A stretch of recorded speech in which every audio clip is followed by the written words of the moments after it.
Hey, Yo, what's going on, my friend? long time no see. For sure. Feel like we I feel just like did I this just last saw you. night. Yeah, I feel like I just saw Uh-oh. you. Looking at the little thing of the. Okay, I thought my internet was going to get wonky. Wi-Fi thing pop up, so hopefully it doesn't get wonky. I don't know why. There's nobody really here. But yeah, we're gonna close out the book club tonight. Who's in the chat? Don Harrison. What is up? Hello, hello. Joseph the Joseph, the horror horror guy. guy. What's going on, baby? What's going on, man? He was here early. What's going on? So yeah, we did. Oh, yeah. Well, we've been doing this every other week, giving people the chance to do read their 5 chapters. But since we just did it last week, and there's really only 3, there was only 3 chapters left, and the epilogue. Figure, okay, you know what? Let's just finish it, and in 2 weeks we're going to start Halloween 3. What's up, Brian? Yeah. And Byron, what is going on? Everybody's hanging out tonight. And this is cool, too, because there are some good subtle differences towards the end of the book from the movie. And let's dive right into it. Brady is might be joining us remotely. He's at his daughter's, I think, softball game. So he might pop his head in, give us his 2 cents. So he'll be remote tonight. So you'll be looking at the 2-headed monster tonight for the majority of the night. And yeah, Joseph, I saw you post something on your channel about working on your Halloween fan film. Very cool. So without further ado, let's dive in. So everybody in the chat, let us know in the chat. Have you guys read the book? Have you been listening to it on the YouTube?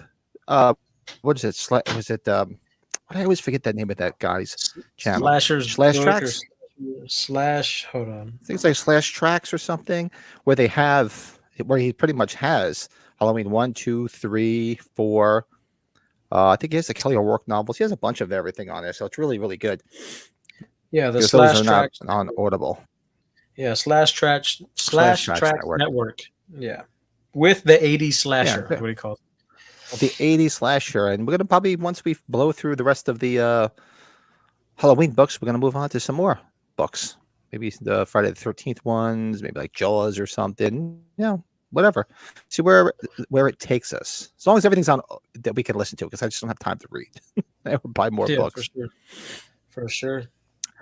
So we left off on the last episode, chapter 10, and chapter 10 would end right where Michael enters her hospital room and sees the blanket, and Laurie's taken all the pillows and arranged it as such, and then that's where we cut away, and then we go to chapter 11. And chapter 11, that's right, I am calling Laurie's dreaming and Jill goes for help. Ooh. So Jill hears, pardon me if I'm still sniffly, it's damn pollen's still killing me over here. Jill hears Michael down the hall, but dismisses it. She actually hears him, and she's looking down the hall, and she just dismisses it as, as whatever. She's just not even thinking about it. Because, of course, in most horror movies, they're usually oblivious to what's going on. Well, they're supposed to act oblivious to what's going on. Jill finds Laurie is gone, like in the film, and Jill notices the pillows arranged like a sleeping body, and that they were slashed. In the movie, she just looks around in bed, but in here she's like, "Holy shit! What the hell happened? Why is this all slashed up?" Yeah. She runs to the nurse's station and tries the phone, but couldn't get an outside line. Now, the novelization is a little odd. Like 1 minute the phone works, next minute it doesn't. I don't understand that. They should have just left it where it didn't work at all and just been fine with it.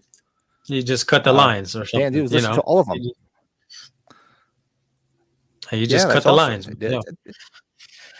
Cut the lines and be done with it. Yeah. I mean, I can almost see where if you remember from last week, was it Jill was talking to, I don't know, Jimmy? Actually, I think, Jill was talking to Jimmy. I could see maybe like an inter-building phone still working, because she didn't technically cut. That wouldn't really affect the outside lines.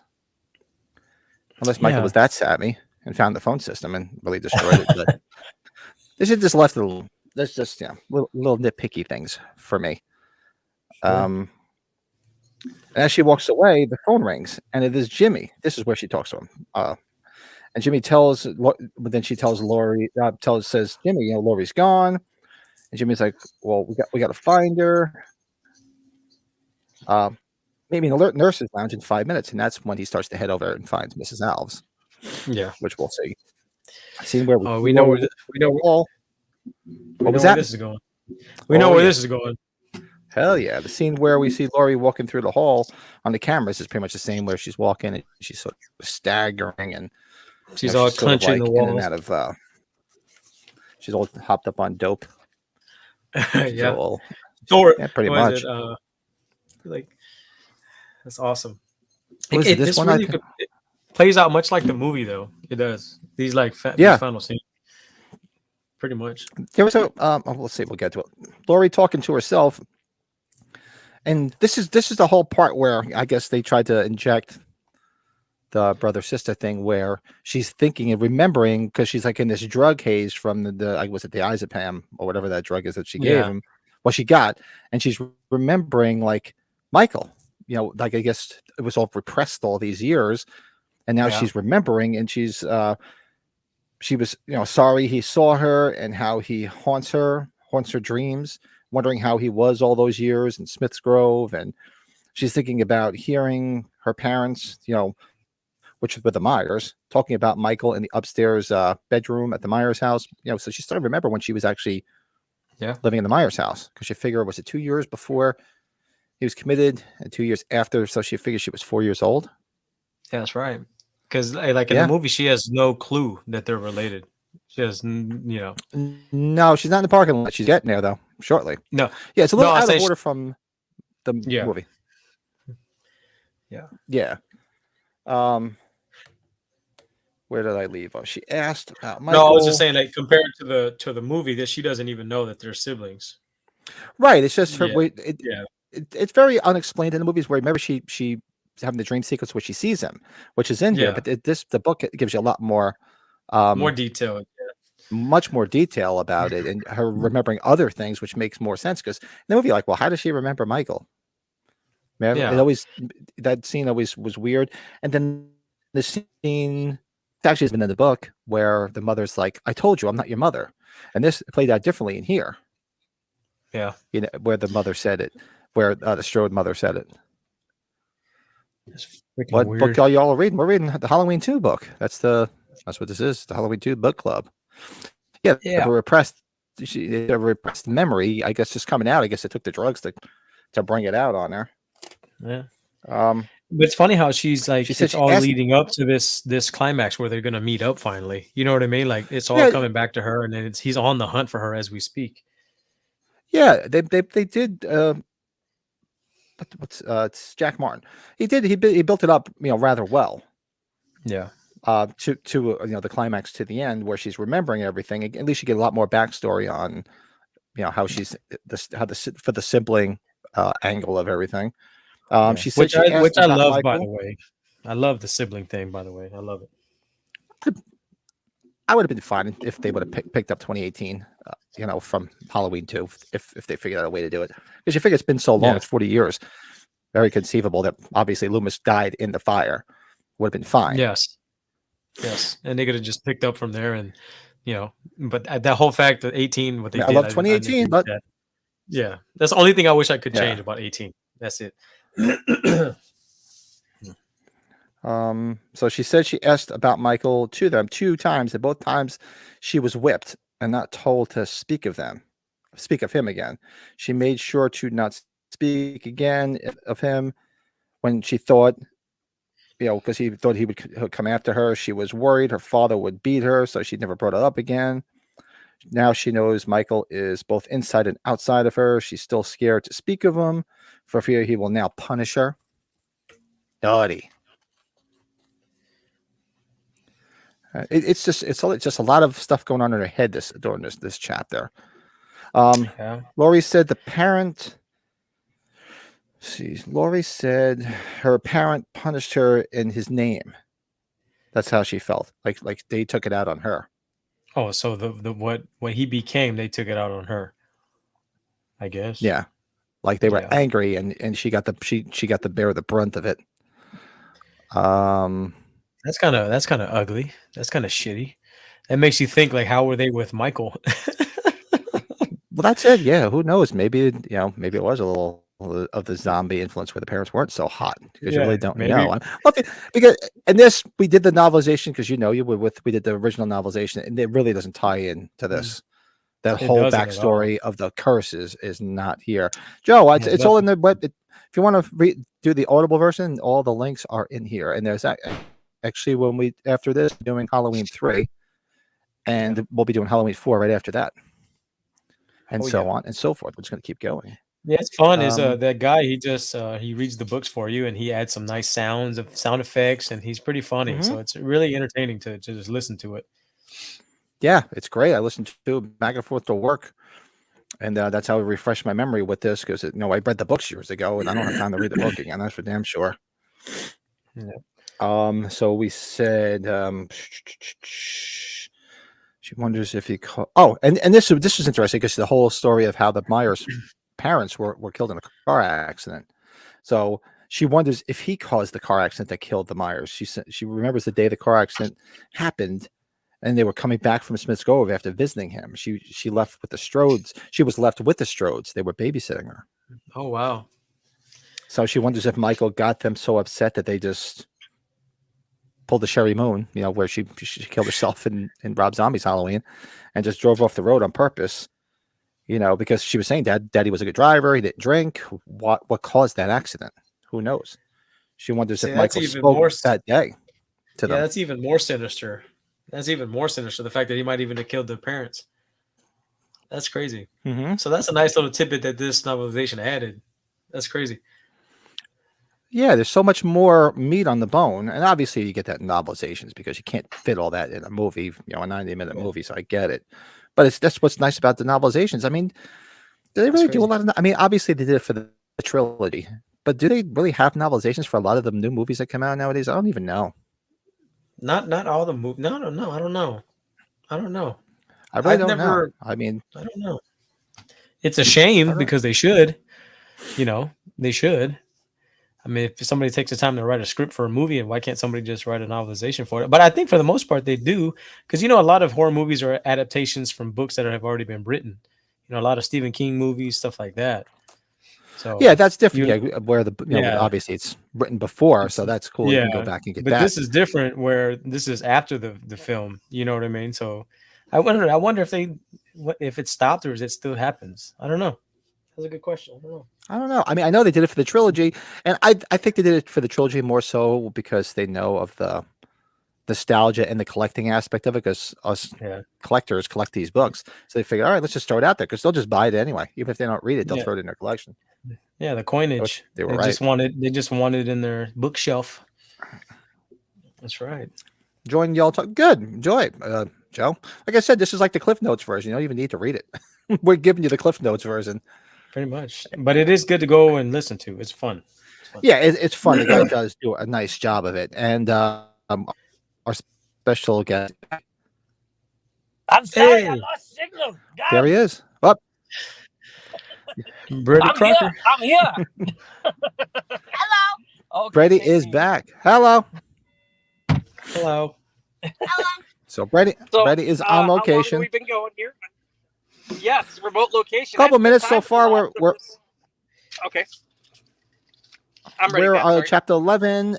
We're on chapter 11, and she's roaming the hallways, and she's having all the flashbacks of being a Myers, and of Yeah. him, and the parents, driving off the road and dying, and so where else are we? So right now where's the scene where she actually goes into the empty room plays out like in the film. Remember, she finds a room and she goes in there, That's right. and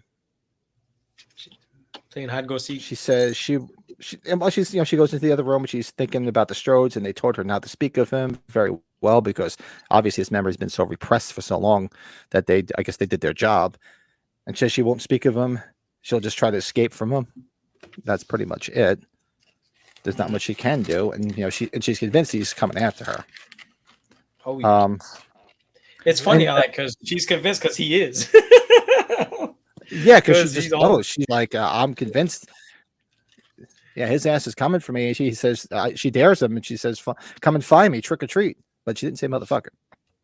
That's right. She Yeah, did that say was trick weird. or The treat. trick or treat thing. I was like, whoa. She challenged Oh, him in her mind. She was like, "Bring it, pardon my motherfucker." French. Pardon my French. I've got your daughters there. Because are we on Oh, did I speaker? lose you guys? No, can she hear us? Oh, Freddie froze. I just want to make sure his daughter didn't hear that. I Because know. was I cursed too. I totally forgot. Oops. yeah, Brady froze. We might lose him. Yep, we lost him, but he'll be back. He'll be back.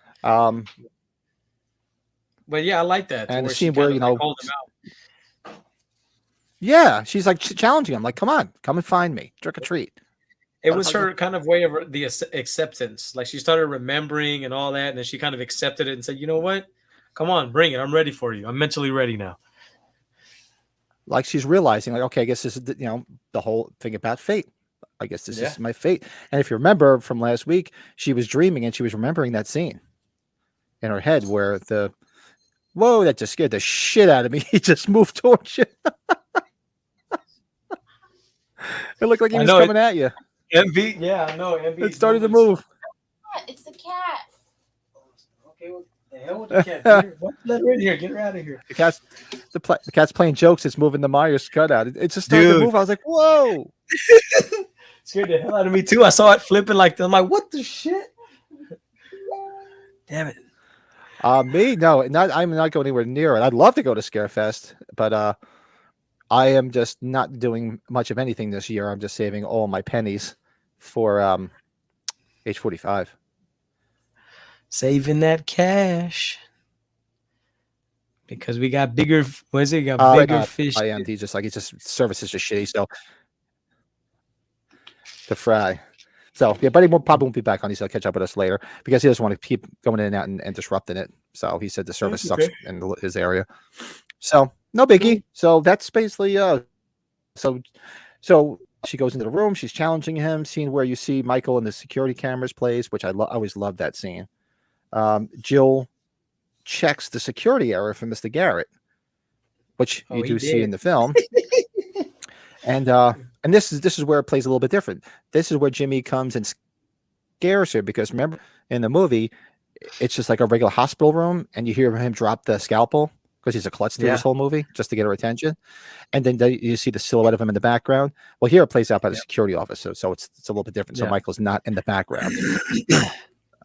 Which that's a good scene, by the way. It's one of my favorite scenes that he's just in the background. Absolutely, and that is like one of the best visual scenes. So it kind of sucks that it's not in here, but I get it why they did it. So surprise, in the back it's where it's a little bit different. So he sends her out, and then she gets into her car, and obviously it doesn't start. And he says, go to the car. If go down to the sheriff's office, go get some help or whatever. Instead of realizing how fucked up everything is because her car's not starting. She notices the tires are flat. She notices everybody's tires are flat. Yeah. Ding, ding, ding, ding, ding, ding, ding, ding. Don't go back inside. What the fuck? Bricks. Hit the brick store, and you walk somewhere. I would not be walking back into that damn hospital. Are you freaking crazy? I would from that point. I would have just took off running. Fuck that. I'd have been gone. And now this would have been a good visual where it was different. So in the movie, you know how she's tucked away in the corner and she's got the door closed, and you hear Michael walk by. Well, you see him walk by. Here, if you remember, Laurie heard Michael walking through the hall, and I guess her bandage had started to unroll, and some of it was near the door, and she didn't shut the door. So she sneaks over, she pulls her bandage from the doorway as Michael walks by. So she knows he's there at this point. And then after he passes, that's when she picks up the phone. When she picks up the phone and it doesn't work in the movie. But the difference is that in the television cut, so she picks up the phone and there's actually a voice saying, "Hello, can I help you?" So obviously here it is again. The phone magically working. It works again, yeah. So she picks up the phone and operator's answering, and she's still in shock and she's thinking, but she can't verbally, get the words out. She's like, "Mama, he won't die." That is in the television cut. Yes. That is When she right. talks, it says, "Mama, he won't die." So that's actually in the television cut. Where are we at? Putting the kiddies. Oh, you just put the kids to bed. We're at the point where she's hiding in that room and she's picking up the phone. Right when Michael passes by the room, and if you remember in this, she speaks because in the novelization, again, the phones just magically work, and there's an operator telling her, "Can I help you? Hello, hello," and she's thinking, but she can't get the words out because she's still like in shock to say, and she's thinking to herself, "Mama, Mama, he won't die." But in the television cut, that scene plays out where she says that, which is pretty cool. Where am I going from here? Jimmy is seen on the cameras looking into the rooms, which would have been a cool visual to see as he was looking around the hospital trying to find people. That would have been fun to see on the screen. Oh yeah, And there was a lot more Jimmy in this book. A lot more. Yeah, Jimmy. a lot more Jimmy. Yeah, he wasn't as much of a stalker either. He was actually doing more than just stalking her. In the movie, he's just like the creeper. For real. He's like a little kid, like groveling at Lori. Yeah, that was a great scene, Dan. So he comes to the ladies' lounge. He goes in, and I like this. He goes, "Jesus, Joseph, and Mary." When he finds Mrs. Alves on the gurney, she's strapped to the gurney with the catheter tube or whatever, and she's being bled out. Michael all of a sudden is playing Nurse Ratchet and drains the blood out of Mrs. Alves. I can put in an IV. And it plays the same where he goes to turn, slips on the blood, falls back, and that's where it. Oh look, Brett's in the chat. Easier for me to comment for now. Being all vulgar with Jill. Yeah, he was concerned. He was a concerned stalker. Yeah. Yeah, Mrs. Alves. No. Yeah, she's very empty at that point.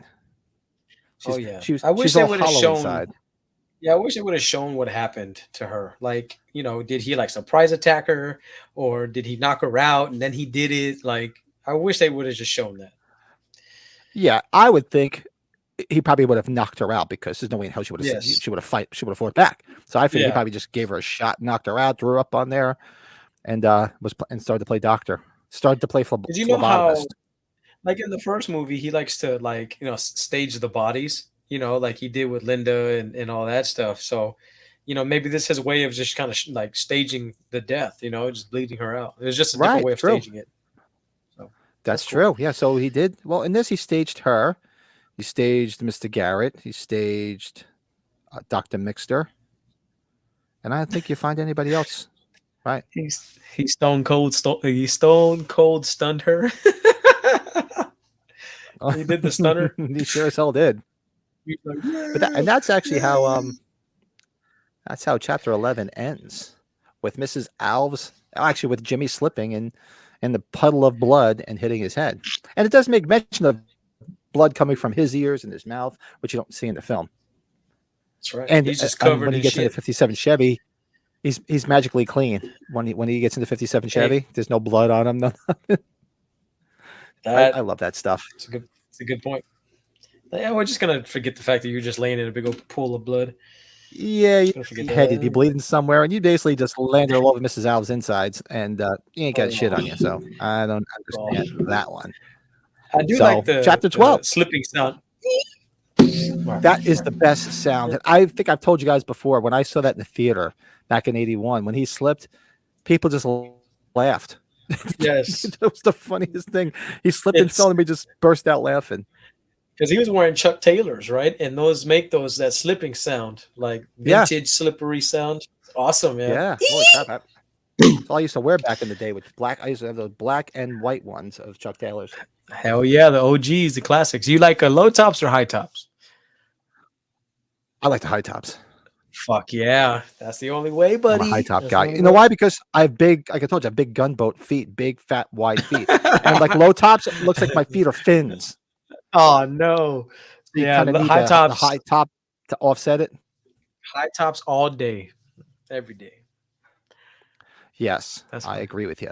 And we're moving on to chapter 12, which I'm calling Jill's Death, and Michael chases Lori. Yeah. And let's go check on the chat. Yeah, great Seated. scene with oh yeah, it's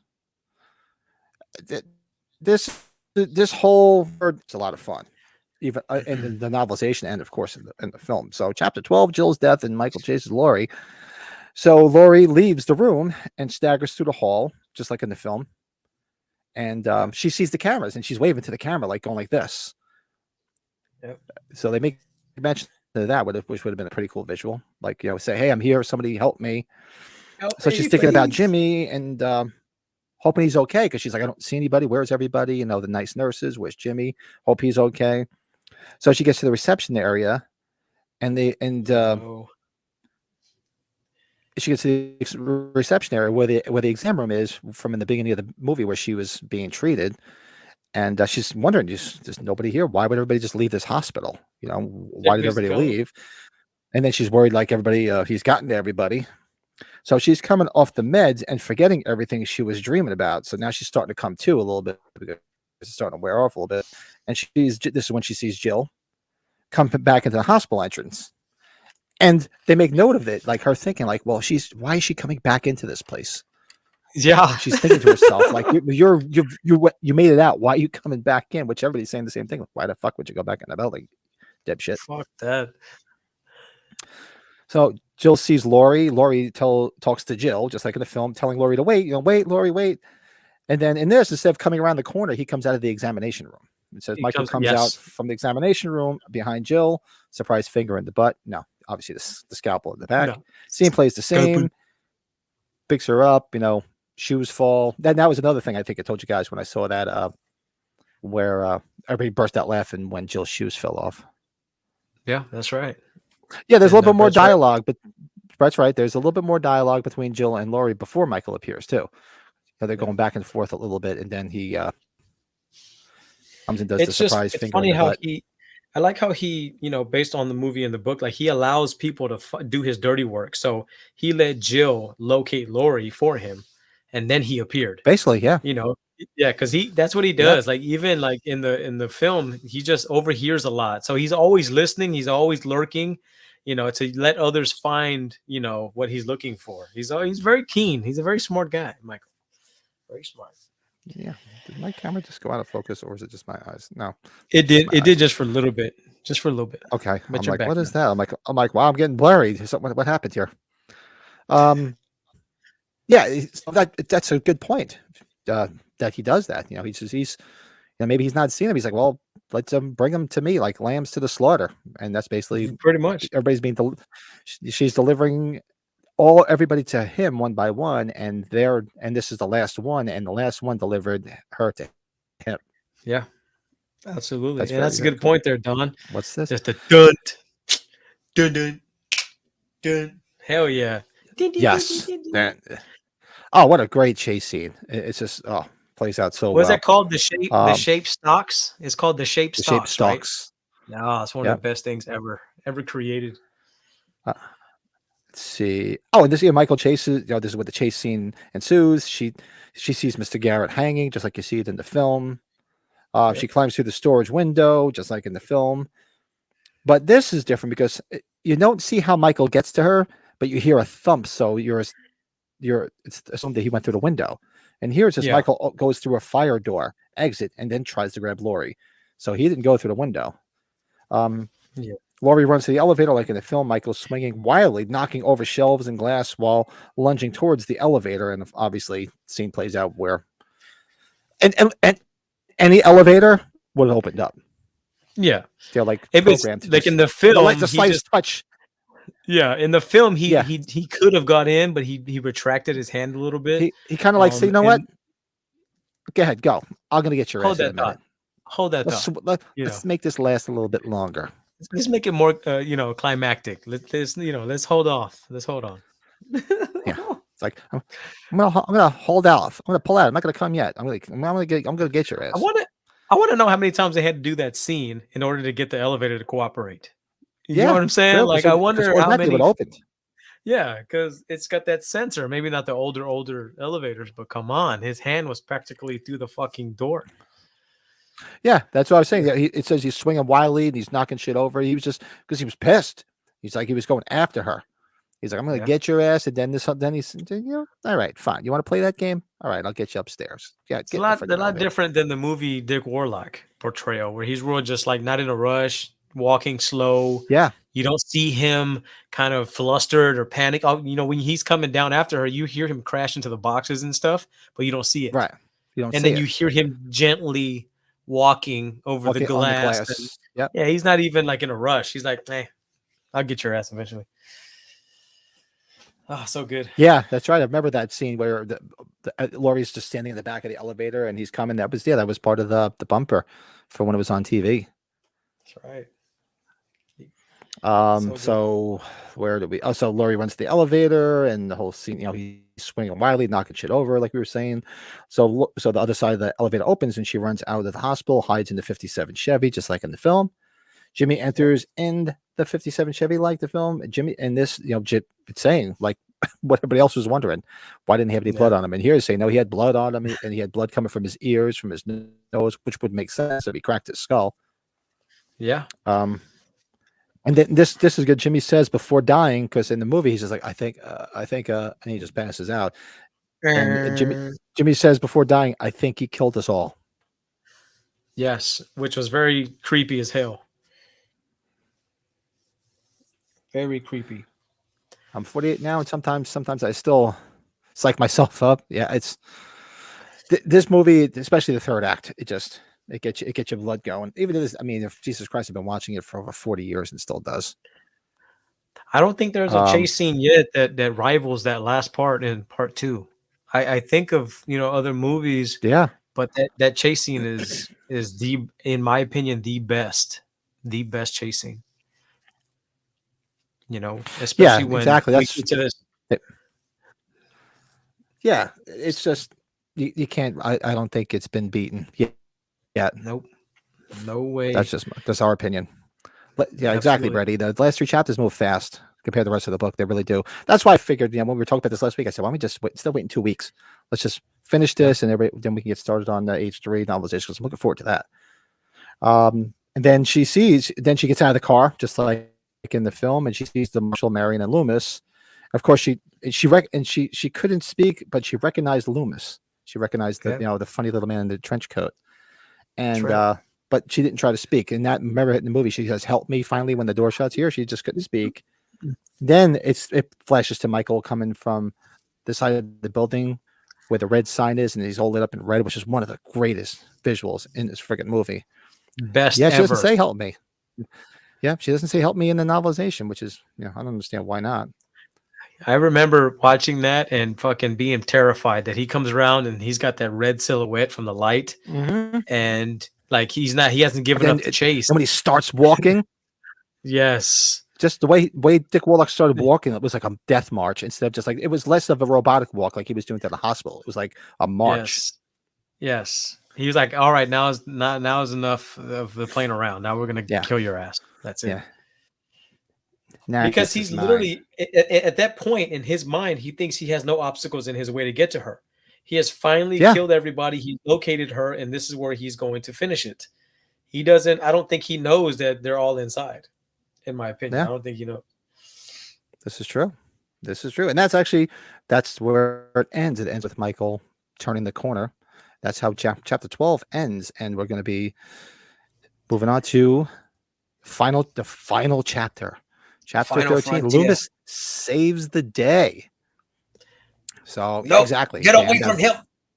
Get away from him. You can't save everybody. Silhouette. It's just, what a visual.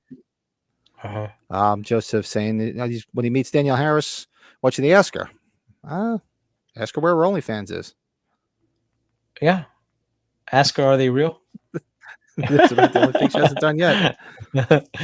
Are they the real? chase scene is what they showed on Siskel and Ebert when they reviewed it. Yeah, true. Yeah, and they weren't glowing.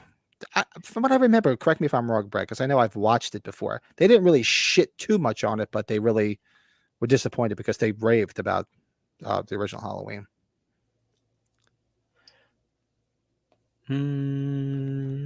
Where is it? Ask her something. Go now. Get out. Go now. Get out. Go now. now. Get out now.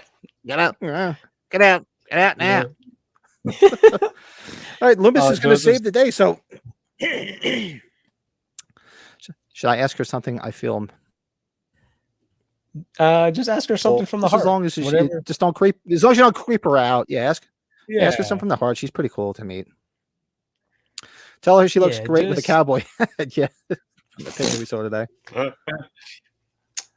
Tell her. So I Loomis can't believe does- Jamie Lee Curtis doesn't know who you are. Tell her that. Oh God! Don't fire that warning shot. Don't go there. I'm just kidding. No, don't go there. That's like asking Sean Clark about.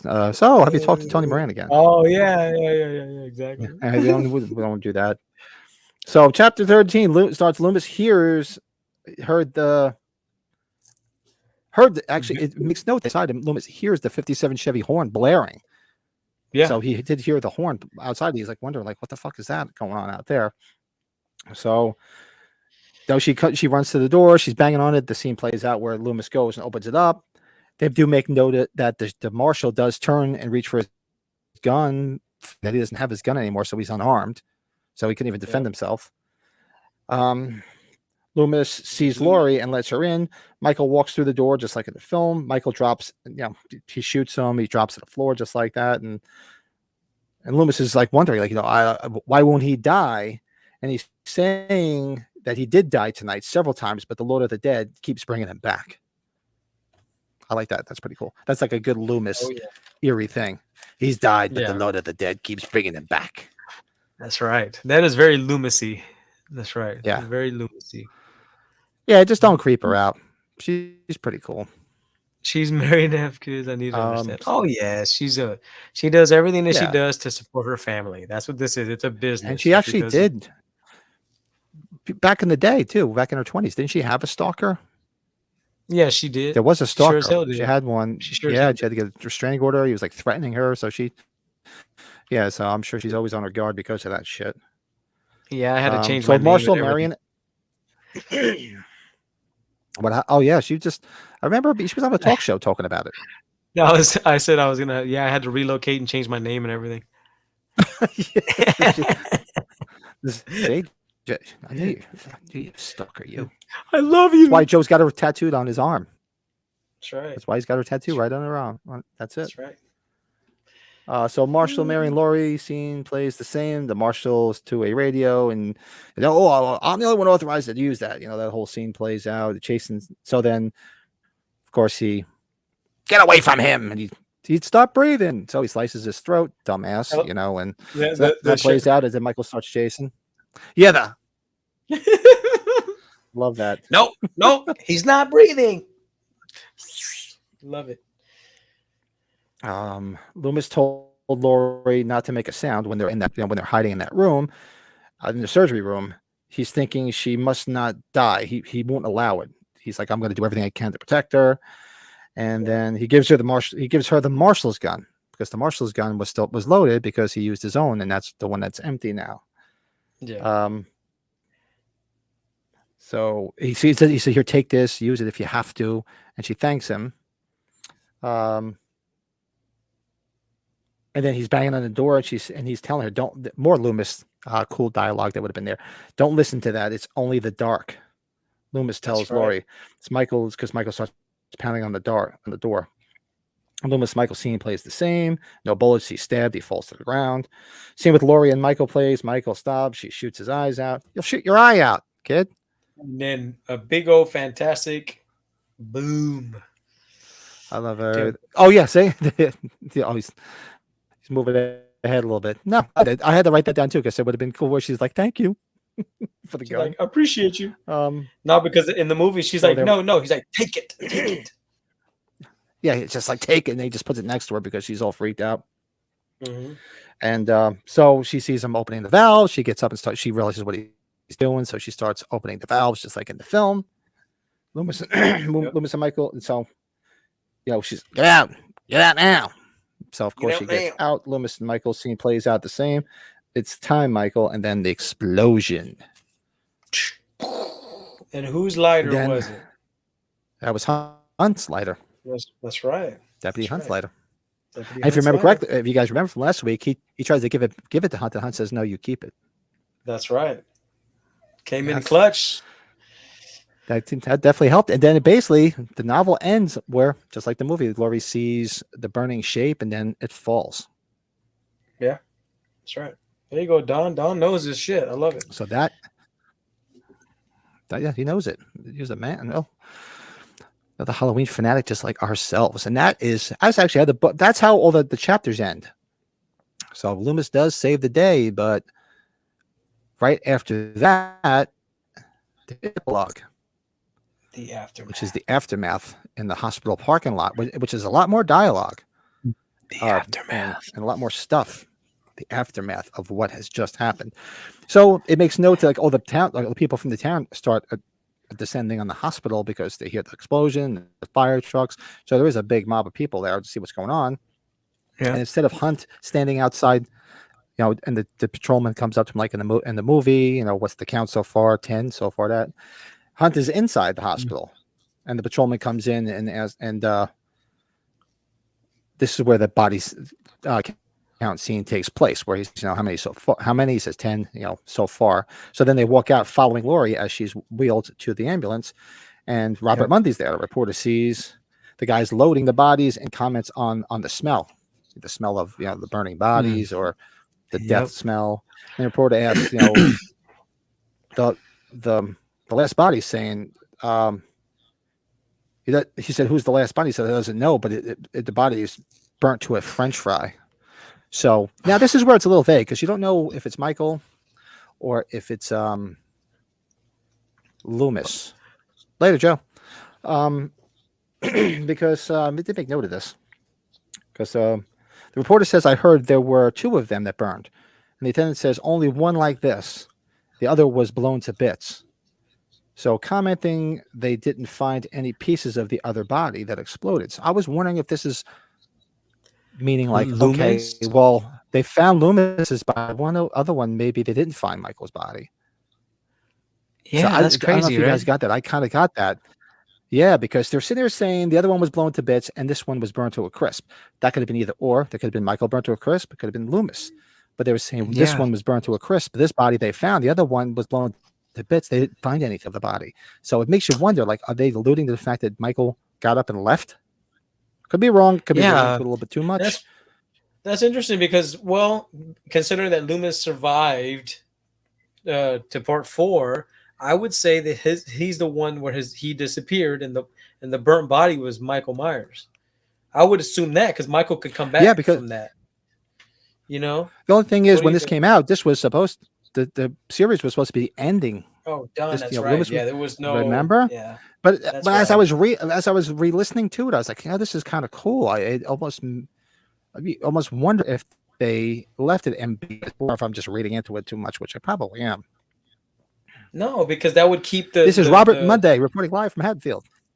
It would keep the idea that Michael Myers is still out there. You're right. If you're looking at it, if it's finite, if they're defining the ending of this story, then that means Michael's still out there. The boogeyman is still alive. Maybe. That's what I'm wondering. Or maybe I'm reading into it too much. I don't know. But repeating for those who just tuned in, 3 people are dead tonight as a result of escaped mental patients. Escaped mental patients. I love Robert Mundy. That is awesome. And Brett's got a good point. Lots of dead bodies in the hospital that could possibly have burned. Could be anybody. Yeah, sure. That's true. Because the film only makes it seem like there's 3 people in that hospital, and maybe a couple of babies. Fucking big ass hospital. Yeah. They find 8 pieces of the body. So let's see where we go from here. And then, Laurie, like in the film, Laurie says, can I ride in the front? Because she doesn't want to be alone.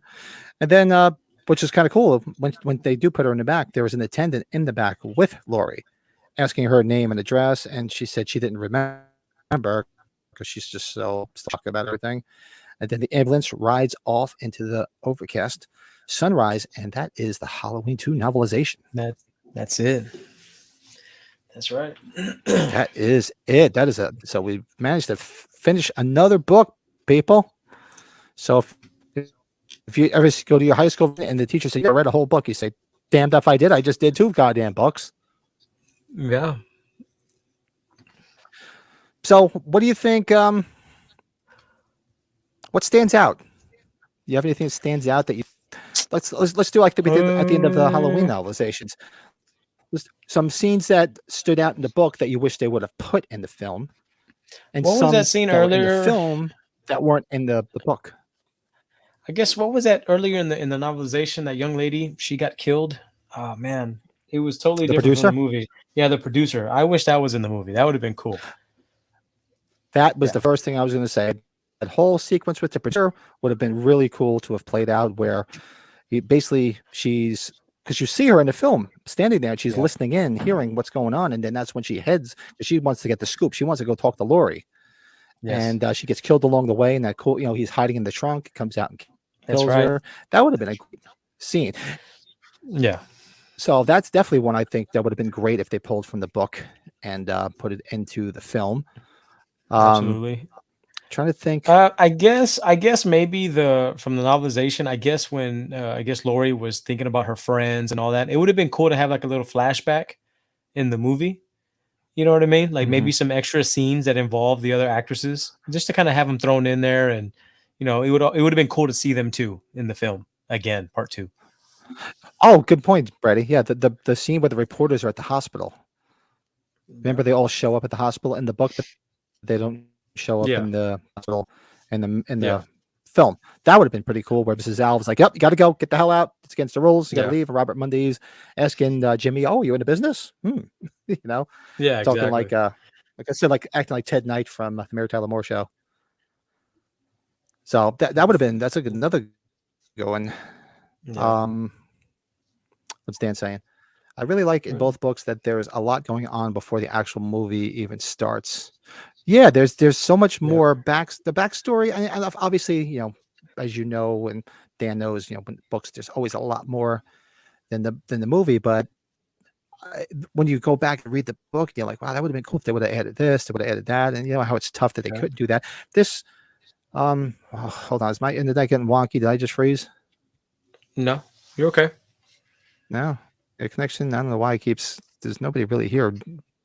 The internet vampire is not coming back to the weekend, and so all right. But this is where an anthology series or a Halloween TV series would come into play, if they wanted to pull things from the novelization and play out different scenes, or little short stories. That's why I would love them to go in the anthology route and have it all based on Myers. That would be cool. Or even with Halloween 3, which I'm looking forward to reading. Trying to think stuff. There's another thing that would have been good if they played out in the movie. There's a lot more backstory to the sibling aspect in this, so you understand a little bit more. Because that Brett's whole Brett's got to go.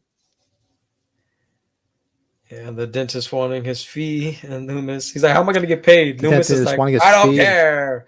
Yeah. I don't care how you get paid. I don't care what you do. That's a good Yes. point. Yep. Yeah, that would have been good. And Let's see here. think Yeah, I'm the thinking, scene where with Bud and Karen, we get to see I would Oh, like yeah. to see the rosé of his genitals. Oh God. Oh, yeah. That's brutal. Well, you know what? The That's scene brutal. in the book where he goes out to check on the temperature and sees her stethoscope is gone, and thinks, Yeah. "Oh shit, she lost her stethoscope." And then we actually see that he gets choked with the stethoscope. Would have been kind of cool. Yeah, And we didn't when know what he Michael got choked Webb- with in the film. You don't really know. We got choked. You don't know what the fuck he choked him with. It could have been the rope he stole from the hardware store in the beginning of the movie. Yeah. But also when he goes to drown and scold Karen, makes note that as he's turning her, she looks and she sees Bud laying there dead, so she knows he's dead too. So that would have been a good thing, because I would have scared the shit out of her too right before she died. That is true. That is true. Oh man, no, but the description, I wish there was a little bit more raunchy in the movie, because the description in the book is pretty damn good. Like in that scene, I oh will damn, I will say I'd rather see I some will of that, say that. in the movie. Yeah, I'm there, Dan. Don, I would love to see an anthology series like a Chucky or a Creepshow series based on everything in the Myers world or everything in the Halloween world. You can pull from Season of the Witch. You can even, that's where the whole Corey Cunningham thing would have been perfect. it would have been good as an anthology part of it, where he's sort of, he's got this whole shit luck with the kid dying and everybody blaming him and his life is ruined, and then he snaps and wants to emulate Myers. That would have been great as an anthology episode, a standalone thing. Didn't belong in the movie. I understand why they tried to do it. And everybody could use Karen's pie, and that's right there. We needed this line. Where's Karen and those big ass titties? Oh gosh, because he does say that in the book. Thanks. We appreciate that. Thanks for subscribing. Everybody else subscribe. I hope, and go back if you missed. This is the third episode of this, so we're finished with Halloween too. But we did 3 episodes where we did the Halloween novelization too. Go back and check them out, Don, if you like this stuff. And 2 weeks from today, we're going to start the first 5 chapters and the prologue of Halloween 3. That's right. So yeah, and if you like this stuff, you're definitely gonna like. Yeah, if you like this, you're definitely gonna like the podcast, the Sunday one, the main one. Yeah, go check it out. Yeah, man. Yeah, we had our last episode was really badass, man. Check it out. Yeah, we really had some fun last episode. I just actually edited and put together the video to release on Monday of the top 5 horror icon draft, so that'll be out on Monday. That was a lot of fun. That was fun as hell. That was a lot of fun. So that is Halloween 2. Obviously, let us know in the comments some more stuff before we head out. We can hang out for a couple of minutes. I have nothing going on. But if not, comment below, like, subscribe, all that happy horse shit. And what else do we got going on? So, like I was just mentioning to Don. So if you like the book club stuff, which is basically we're just giving you cliff notes and we're just chatting with you when we can hear your opinions and outlook on the books, which is something that's why we wanted to do this, because we thought it'd be a lot of fun. So 2 weeks from tonight, we will be starting the Halloween 3 movie book club. So in 2 weeks from tonight, we will be doing the chapters 1 through 5 in the prologue of the H3 book, and the same guy, the Slasher Network guy, has this on there as well. So the links will be in the description, so watch for it. When I post everything, we'll have it. Or you can just Google, or just not Google, just go search on YouTube, Halloween 3 novelization, and he pops right up on there. So we'll be starting that in 2 weeks. So, and moving forward, we're going to be doing Halloween, obviously 3. We're going to be doing 4. We're going to go to 2018. We're going to do Kills. We're going to do Ends. And then we might go to the either Kelly O'Rourke novels or the Taking Shape books. And then once we exhaust all the Halloween books, we're talking about doing some other ones, some more horror ones, because he's got a lot on that channel. So that'll be a lot of fun. This was a lot of fun last night. Go check out we did a live watch on Halloween 2. That was a blast. I know it's not the most popular of everybody's, but I think we made it a little bit more tolerable for most. I have fun actually on the watching channel that too. Yeah, top 5 horror filming locations. We just did that. That was a lot of fun. And then this weekend for our latest episode, like I mentioned, we'll have Anthony Massey on talking about some horror board games. So that's going to be a lot of fun this Sunday. And that's it. Let's go back to the chat, see what's going on. Yeah, Sunday is our night for sure. Sunday nights is a lot of fun, and the watch-alongs are awesome. What's Don saying? You guys have to be fans of. Oh yeah, we've had him on. Haven't had him on our new podcast. He was a guest on our old podcast, Sean Clark. So we'll probably reach out to him again and see what's going on. See if we get him on the podcast again. Just figure we love. He's kind of busy with shit going on. This is convention season. Yeah, we're big fans of Sean. We love him. Yeah, Brady and I were chatting with him not that long ago over something that happened a few months ago, but probably I don't know, maybe before age 45 we'll try to get him on. I know he's busy right now. This is convention season. He's pumping out a lot of great Horror's Hallowed Grounds. I just watched the one where he visited George Romero's grave. It was awesome. Yeah, which I did not know George Romero was buried in Toronto. Oh yeah, I think he was buried in Pittsburgh. Yeah, it's very informative. That's why I love Sean, because he gives out all this cool information. But apparently his wife was from there, so I guess that's where she's living and that's where she buried him. Because you'd think he's synonymous with Pittsburgh. Yeah, but I guess that's why he's buried up there. So I did not know that. Yeah, last night was a lot of fun. It made H2 a lot more fun. And yeah. So Brett talked to him not that long ago, and he said, we just got to give him some notice, and we'll get him. We'll probably have him on a Sunday podcast with us. And I'm thinking maybe I was thinking maybe we'll reach out to him when they talk a little bit more about some more of the guests for H45, and once he brings out the information for the Horrors Ground tour, because that's the only thing we're still waiting for. Because I want to get tickets for that, and I want to make sure I get to the Buccaneer. I want that drink with Tom Atkins. It's all coming, man. It's all coming, brother. Yeah, Scott on tape, because I guess he's up. Scott on tape lives in Toronto, so he helped him locate all that stuff. So yeah, I watched that today. It was a good episode. And I don't know. I think that might be it for tonight. I knew it would be a short episode. That's why we figured, why wait 2 weeks to do this when we can just finish this and then we can concentrate on Halloween 3. Yeah. So it was a great reviewing this Halloween 2 book. People learned a lot about a lot of the extras that are in the novel that aren't in the movie, and a lot of the stuff that's in the novelization that's actually in the TV cut of the movie, which don't appear in the theatrical movie. So go back and revisit episodes 1 and 2 if you haven't. Okay. Can I tell you something real quick? The Halloween 1 book club. I'll tell you something real quick. Honest opinion, in my opinion, I think this novelization beat the first one. In my opinion, I think so. I really enjoyed it, and I liked this writer's feel. I really enjoyed this one. So, yeah, that's just my opinion. So it's going to get better from here. Yeah. You do notice it if you do both, like we did. You do notice glaring differences in their writing style from one writer to the other.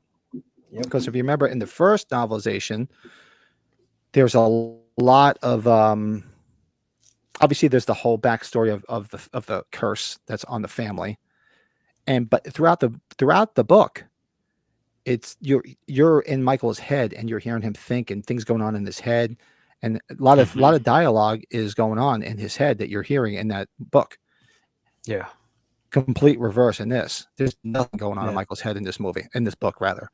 He's just a killing machine. So he's just like a blank slate. So that's the big glaring thing. And hell yeah, that they both do know how to express the sexual parts pretty well. Yeah, the naughty bits. Awesome, thanks, Don. Appreciate you, Donnie. Yeah, Brady's agreeing with you. Hell yeah. So yeah, I agree with you. And if you like this writing style, you're gonna love Halloween 3 because he wrote Halloween 3 novelization. That's right. I'm excited. Yeah, that's what I was alluding to. I'm excited. There's a lot of cool similarities and a lot of differences in the novelization. So it's going to be really, really cool. Yeah, Nody. Yeah, they do describe Nody bits. Both of them. Cheers to both. Curtis Richards and Jack Martin. They know how to when it comes to dirty bits. They're not shy. Yeah, they let us young fellas use our imagination very well. Exactly. Would have liked some pictures. I love visuals when it comes to that though, but there's no pictures. So that's. But I think that's it. You got anything, Joe? No, that's it, man. I'm really excited for part 3 or Halloween 3 rather, and can't wait for this Sunday at the podcast, man. I'm super stoked for it, man. It's gonna be a good one. Yes, it's going to be another good one. With Anthony Massey, it's going to be a lot of fun. I'm going to confirm with him probably tomorrow, make sure he's still a go. He said he was, but I always like to check just in case things change for people. And you're going to hang out for a few after this, and we'll get everything ready. We can do it just in a few minutes. I have some other ideas. Absolutely. And, so thanks, everybody. Like I said, make sure everybody like, subscribe, all that happy, fun stuff. Go check out the rest of the content. Go back and watch the rest of the book club. I think you'll enjoy it. And you'll see us live again this Sunday night at 8 Eastern, 7 Central. Don, thanks a lot for stopping in, man. Looking forward to you coming and hanging out with us some more. Are you Don? If you're a big Halloween guy, are you going to H45? Let us know. The 3 of us are going to be there, so it's going to be a big conglomerate of people that watch our stuff that we're going to meet. It's going to be fun, and people that we watch too. So age 45 is going to be a crazy one. So that being said, I think, well, guess we'll call it a night. Brady, if you can, we'll reach out to you when we get off here. See if we can get everything set up for this Sunday's podcast. And on that note, I think we'll call it a night. Right, Joey? Good night. Good night, everybody. Good night, all. Thanks, everybody.